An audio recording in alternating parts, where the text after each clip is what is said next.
Hi all, my name is Aad Corollier and I'm an associate professor at Delft University of Technology. This video is on energy justice.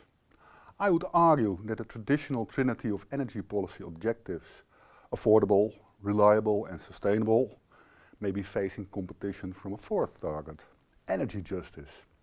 This is an interesting position. Of course, we want energy supply as the foundation of both the functioning of our society as a whole and the social functioning of the individuals being part of it to fulfill the three traditional objectives, to benefit everyone in a just way. Yet, it's equally important to have an eye for the ethics of just distribution of the burdens that are necessarily associated with the production and provision of energy to society. In the public debate, the affordability, reliability, sustainability of our energy supply now and in the future are increasingly associated with the phenomenon of justice. Over the past 10 years, we have seen a development in which, in addition to the traditional discussions on public interest in energy supply, controversies with groups of citizens and companies are sharpening. This often concerns the way in which these groups and business to greater or lesser extent experience the benefits and the burdens of the current system of energy supply, and of course of the drastic changes that are foreseen as a consequence of the energy transition. What can be the contribution of the concept of energy justice and what new insights does it generate? Citizens experience these consequences, for example, in their role as a homeowner or tenant, as residents of a specific municipality, as a member of the local community living near particular energy installations, as a traveler, as consumers, as saver or shareholders, as taxpayers or as an employee, and in their social awareness or very personally, even in their mental well-being. Companies experience the consequences in their business processes as energy consumers, energy producers or suppliers, in investment decisions, location choices, purchasing, sales markets, and in their competition with other domestic and foreign companies.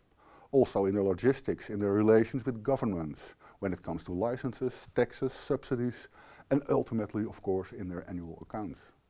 The direct consequences of the energy transition can be positive for citizens and businesses, in the sense that their living environment, housing, employment, and their opportunities for transport and undertaking business activities improve.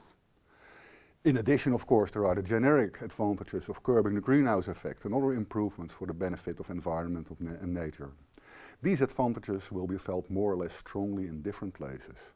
On the other hand, there are the negative consequences in terms of the financial and the social cost of new technologies. And in the scrapping of old, adaptation to new patterns, routines and practices, and damages to the quality of living and the living environment. As these advantages and disadvantages will be spread in a certain way among groups, citizens, businesses, it can be argued that there is a distribution issue.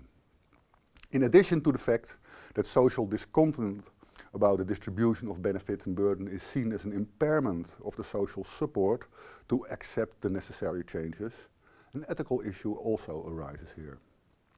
The latter particularly concerns inequality. Firstly, in the degree to which citizens will experience the effects of the transition, and secondly, in their perspectives for action to give a positive interpretation to these changes. For some time now, the notion of energy justice is put as a conceptual framework. It would enable us to determine whether certain developments in the energy system can be just or ethically justifiable, or not. The aim of energy law as a scientific approach is to provide all individuals across all seas with safe, affordable and sustainable energy. The question thus arises what just may mean in the context of the provision of energy. Inspired by the doctrines of environmental and climate justice, a distinction is made between three forms of basic or core tenets of justice. It's about distributive justice, where the question is who benefits and how the benefits and burdens of energy supply and energy use are divided among groups of people. We do have procedural justice, which poses the question of how the decision-making process for energy supply works, who has access to it, and participation, and in which way. And third, justice through recognition, whereby it's stated that there may be a distinction between the way in which social, cultural, location and other aspects can structurally influence the exposure to benefits and burdens, and the capacity to deal with them.